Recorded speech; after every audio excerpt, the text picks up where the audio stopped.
Yeah. Welcome back, everyone. Welcome back to the F1 2019 discussion. So we've had the first week of pre-season testing. Really excited tomorrow to see the cars back on track, to see what kind of packages the likes of Mercedes, Red Bull, or with their Honda power plant behind them, and the mighty Ferrari so far in this pre-season, what they're going to bring to the fold. We're expecting Mercedes to run some real development parts this year, and we're going to get a bit more in depth in terms of what the reg changes are, and how it's affecting teams almost. So we're going to look at the new things for this year. So a new thing is the tyre temperatures. So traditionally it's been, I do believe, 100 degrees front and rear in the tyre blankets prior to going out on the track. So they've got nice hot rubber so they can get out there, get their foot down, and be up to racing speed, have good grip from the get-go. You see in other formulas like F2 where they don't have the tyre blankets on, it can be a real challenge off the start. Get a little wheel spin, especially those on the front of the grid that can be waiting up to half a minute before the lights go out at the start of a race. So the rear tyres are going to drop by 20 degrees. That's going to be a major challenge for the likes of Mercedes, who have struggled traditionally with getting the tyres in that narrow operating window. Other teams like Red Bull and Ferrari, they have a more better package in terms of setting up the car, so they have a better balance. They don't have as many problems. So I expect maybe Mercedes to be one of the teams that suffer, which is maybe why you're getting some comments from Bottas recently, where that the balance of the car is on a knife edge. It can be great through some corners, other corners it's really, a right pig, riding with an elephant on your back almost.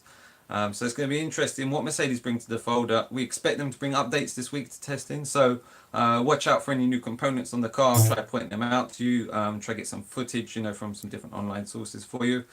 We're going to move on to another subject about different regulation changes so far. Aero regulations. It's going to be a massive year, and we're just going to talk about the concept. What's the FIA F1, why they've tried to make these changes, and what we hope the impact is going to be. So with the aerodynamic changes, the noticeable one will be the front wing. So the front wing used to be a traditional front wing, but with so many turning vanes and complexity, tiny little details on there, can't find my words, which were going to really help push the air away from the car and to minimize drag, like from the front wheels of the car, etc., rear wheels, and to really make it just punch through the air as effective as possible. Now that affects other cars behind you, getting an outwash, that's called. It's pushing air around the front wheels and out, and that's really creating a matter to try and get the teams to run that air inside the front wheels, down underneath the car, and trying to create that like suction, that ground effect, which is a lot of teams have really developed. It's been opened up just under like the driver's sort of like lower legs, that area around the barge boards. It's quite hard to see it in footage because the teams, they run quite a lot of black paintwork all around this area, and that's for a reason. That's just to basically just to try and conceal as best as possible what's going on there, what they're running. See teams running different configurations of aerodynamics this week, and we expect it to continue into next week. Moving on with the aerodynamic changes, we're going to go on also to the winglets. So on the brake ducts themselves, there's been really intricate winglets, and again, that's about trying to create little vortices all around that area and just try and manage the airflow as best as possible. So they've gone, it's a lot simpler, and it's going to help the smaller teams in that respect, because the smaller teams, they don't have that much R&D as the bigger teams, so they're trying to bring the action a bit closer as possible. Catch my breath. The next thing is the blown axle. A lot of teams have been running blown axles to great effect in the recent years, and that has been thoroughly managed for this year, so that's no longer going to be an issue. Other talking points, what's changed this year is the driver car weight. So now it's been separated, so the driver is separate to the car in terms of weight, whereas previously it was a total combination. So if he was a bigger guy, like the likes of Nico Hulkenberg, he's always struggled throughout his career, a bit of disadvantage because that's probably costing him 2/10 of a lap over his teammate, for instance. So it's all going to be about his driver's skill trying to recover that. Now the drivers, they're allowed up to 80 kilograms in weight. So Lewis Hamilton, he's been one of the first to talk about it. Over the break, the winter break, he's managed to put on about a stone in weight, and he's turned that into muscle. He's been predominantly eating pancakes apparently and Cheetos to put on that weight, which he's thoroughly enjoying, I'm sure. So you're going to see drivers a lot more bulky, a lot easier to manage the race. So physically, they shouldn't be struggling throughout the race. That's the idea behind it. The other talking point about weight is the fuel weight. So you've seen teams in the past lifting, coasting, managing fuel, critical and fuel, etc. Look, guys, that's not going to change, okay? Teams are going to run as marginally as they can. Even if they get a bigger fuel tank, doesn't necessarily going to mean they're going to fill it up, because that extra weight, you're going to have to carry it from the beginning of the race all the way through. So that's going to cost you a massive disadvantage if you can run a lighter fuel load. So the teams which are really good on engine performance, the likes of Mercedes, Ferrari potentially, they'll probably be running a lot more conservatively, probably running around 100 kilograms, I would expect. Even last season, they wasn't fully fueling the car, because they knew that was overall lap time. If you take a bit of fuel out of the car, you don't need to run it in a rich engine mode, for instance, just to get that performance out of it. So let me know what you think about these regulation changes. How do you think it's going to affect the teams? You can see Mercedes really struggled with the concept. Of course, Red Bull with Adrian Newey, he's really excelling in this area. He's probably rubbing his hands. He's not had a real regulation change like this for a while, so I expect them to be mega competitive. They're also running the highest rake, which is where the front to the back of the car, that sort of triangle gap underneath. Mercedes are the lowest in actual fact, so it's going to be interesting how different concepts affect different ideas. Already in the front wings, which I'll show you in a separate video, I'll use this voiceover, show you some screenshots, etc. Yeah, the front wings, like Mercedes, they run it quite thin and quite wide out. We've seen Alpha, they're running down with a gap because they want to manage the airflow up and around the tyre as much as possible. So if you go in one way in this development race now, you're going to have to stick to it, try and develop it the best you can with the likes of Alpha. If that really works, there's going to be a long catch-up game. It's going to take maybe a quarter of the season for the likes of Mercedes with a different concept to try and catch up with that. So watch out for that. What else do you want to talk about, guys? Throw in some questions to me if you have any, and we'll do a future follow-on video for that.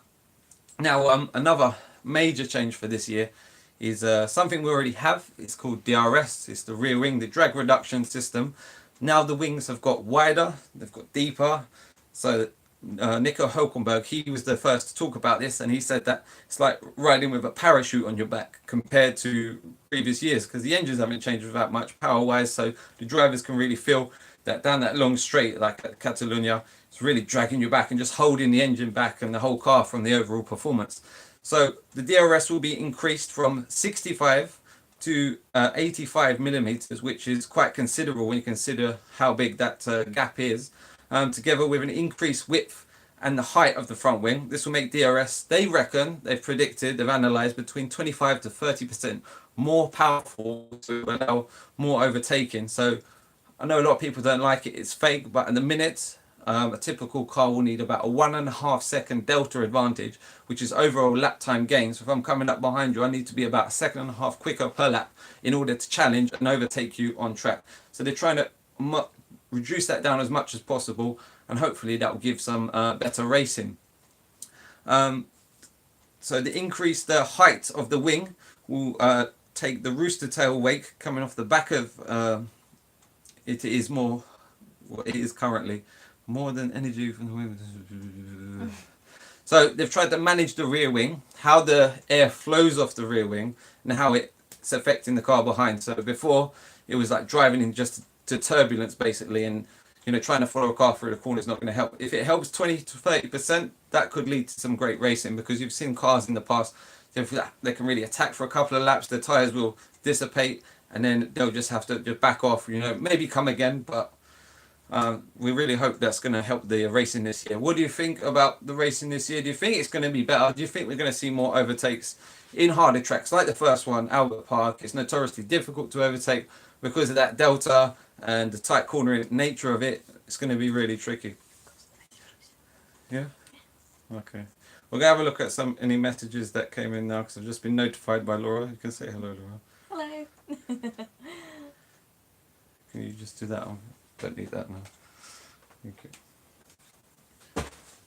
So at the end of testing last week, something I want to touch on is the Red Bull. At the back of the Red Bull, if you look at the rear of the car, you could notice like a scaffold that they've put on it. Apparently that's because there's been some vibration coming from the engine rear of the car somehow. So they've really had to try and stabilize it apparently. Whether it's true or not, whether it's rumor mill, not quite sure. Let me know your thoughts and what you know about it. Henry Ellis, how's it going, Richard? Going very well. Thank you very much. Warren Parker, hello, fellow. Good evening. Captain Bleeding Obvious, hopefully help Williams. Yeah, that's what we're hoping. The teams that are struggling financially with this R&D development, simplifying the cars, making less areas of complexity. Hopefully that will be less R&D. Now, I do believe Ferrari, they're looking at the long game still. I think they're looking at 2021. They've upped their budgets based on previous years. I think now they're the biggest spending manufacturer in the sport over Mercedes. Captain Bleeding Obvious, I would like to see you return to fuel filling back at pit stops. What do you think? What do I think? I think it's quite outdated. I think it's quite dangerous, and I think how the engines perform now with this hybrid technology, with the 50% energy recovery they managed to get out of these engines, I don't believe it's necessary. I understand what you mean, because then you can short fill it, start at the race, you know, bolt away for a few laps, really mix up the strategies compared to me. I might go on a bit of a harder compound, run a longer stint.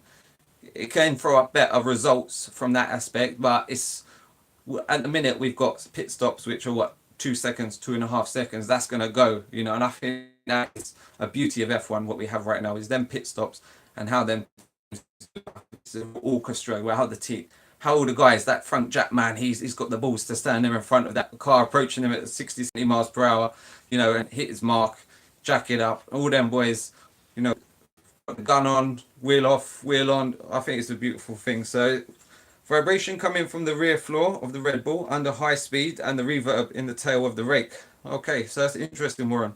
So teams, they are suffering. This is why we call it testing. It's a shakedown. It's to see what goes wrong at high speed. You know, when you take your car up to high speed, something might be out of balance.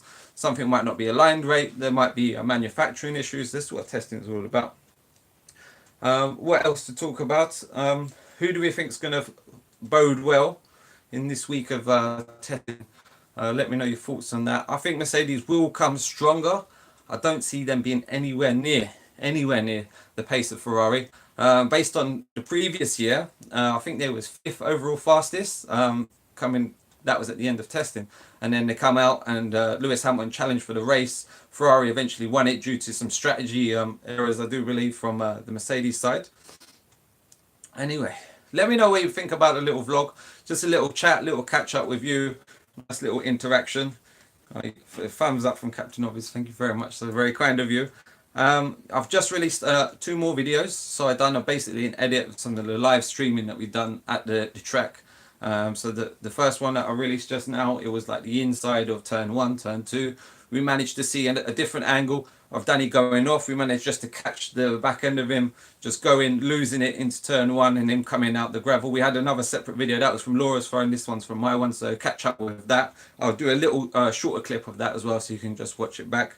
And then we've also got a bit more of around 4, 5, 6 up towards 7. So there's some good footage there. Get a bit closer to the action. I really appreciate your interaction, guys. I appreciate any feedback. Again, smash that like button.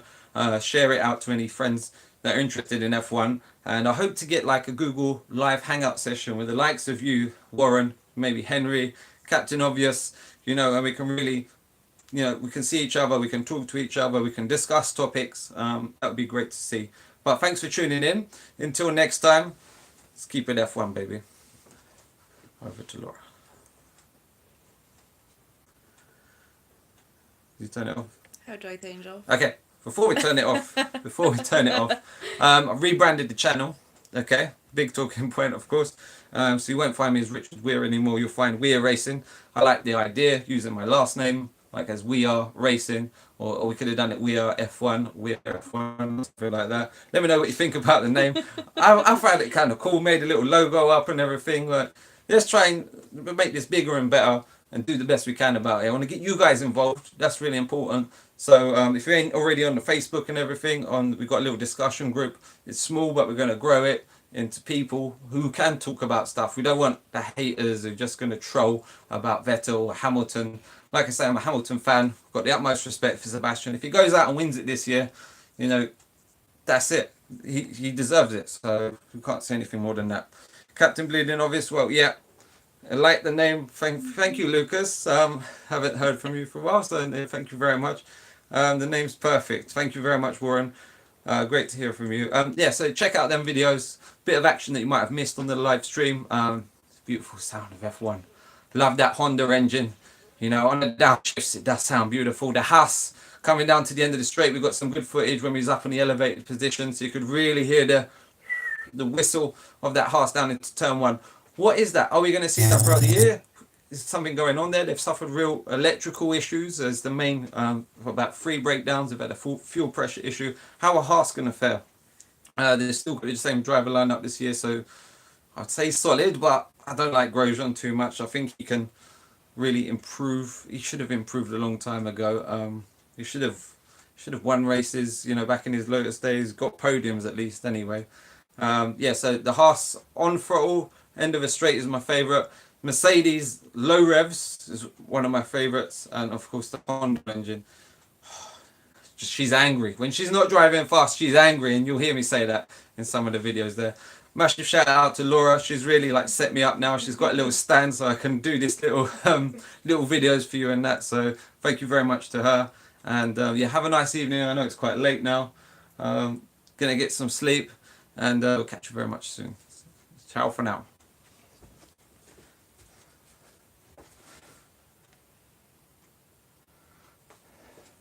Honda's the beast. You know it is. You know it is. How impressed have you been? Oh, sorry. Yeah, I just read your comment. How impressed have you been with Honda's reliability? Because from the previous years, how did McLaren feel? How did they feel?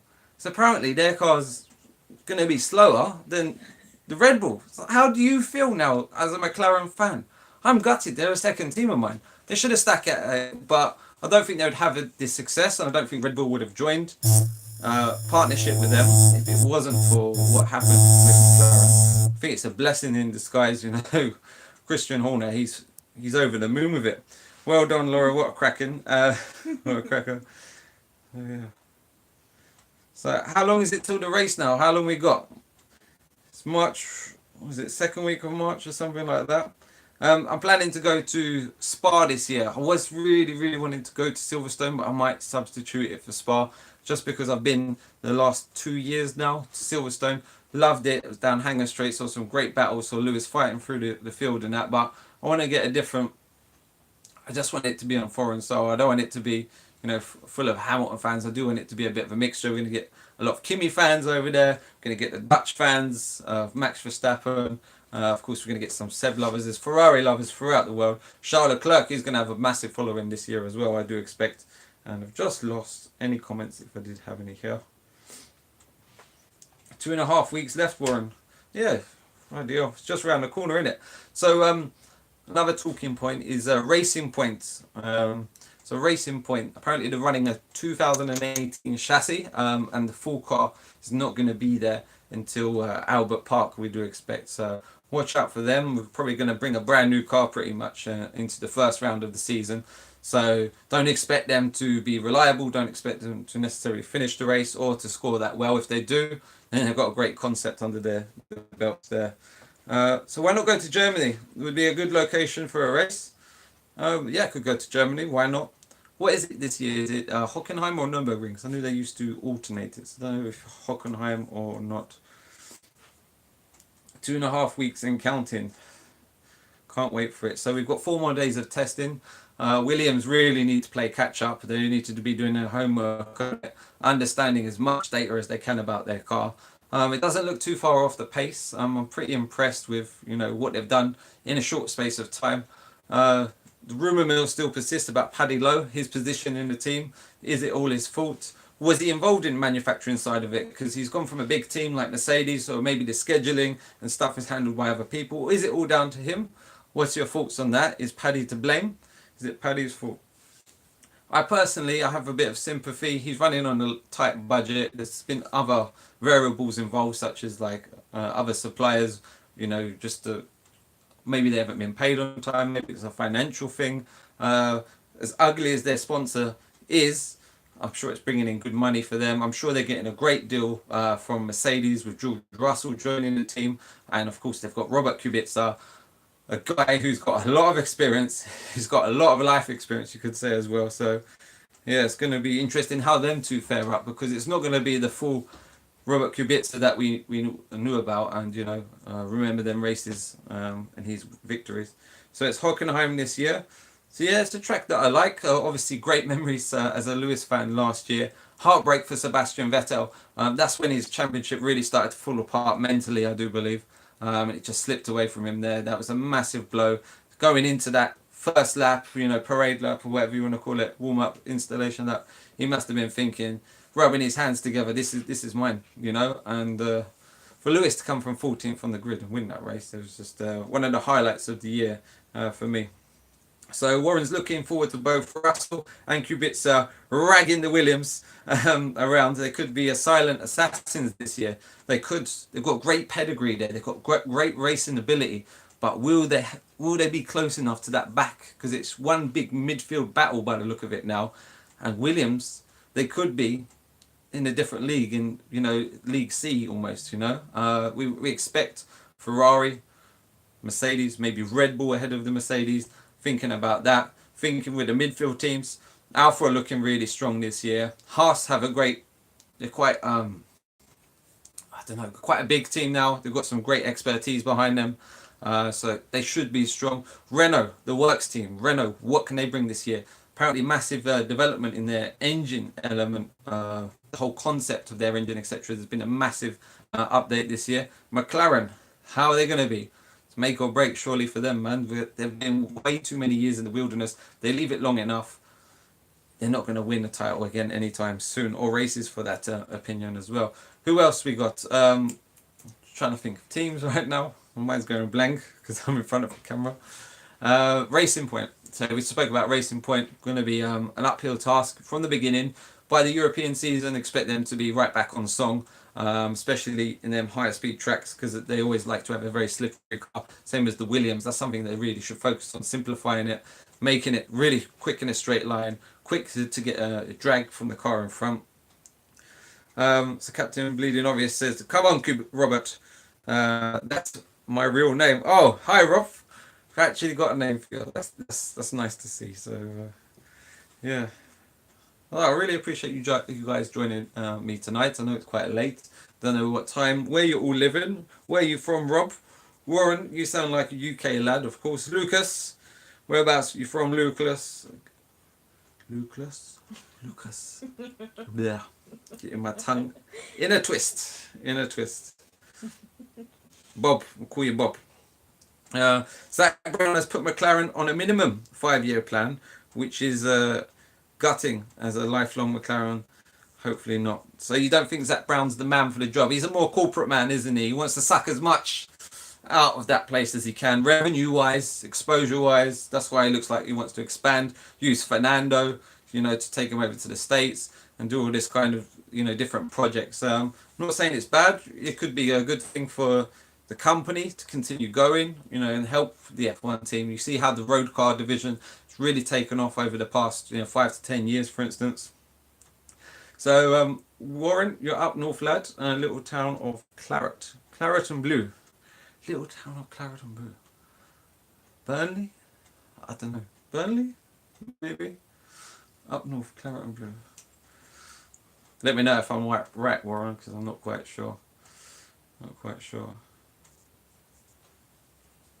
So I recommend a few things to watch on YouTube this week. So I've been listening to Gary Anderson a lot on Autosport. Always a great insight. Of course, he was running a team before, etc. So he's really does know how it feels to be in the position of some of these ladies and gentlemen at this time of year. So I highly suggest you go and check that out on there. Yeah, just can't wait. So how many hours we got now? We ain't got many hours, and then F1's back in town. Sorry I can't be there to stream. Definitely going to get back there next year. Definitely going to get a paddock pass. I've seen you can get one for about £100. £100. Okay, that will get you back, be able to see the motorhomes, see the drivers, engineers coming in and out. So definitely recommend that to you all. Anyway, I was going to finish a minute ago. I'm going to finish now. I'm going to go grab a drink because been talking too much, as you can tell. Check out the other videos. Give me a like. Share it to any communities, any other places that might want to see some action. And I look forward to another discussion with you soon. Hopefully with some other people as well. Get involved. And yeah, have a good evening. Take care. Bye bye.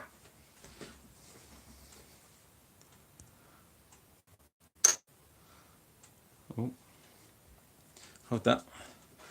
The camera's not in a good place. Lucas, North London. Lovely. Chat to you soon, Lucas. I'll take the camera out. First time using a new contraption. You can see us here. I think you're blinding them around. Blinding you. Blinded by the light. Anyway, guys, yeah, for watching. Hope to speak to you soon. Ciao for now.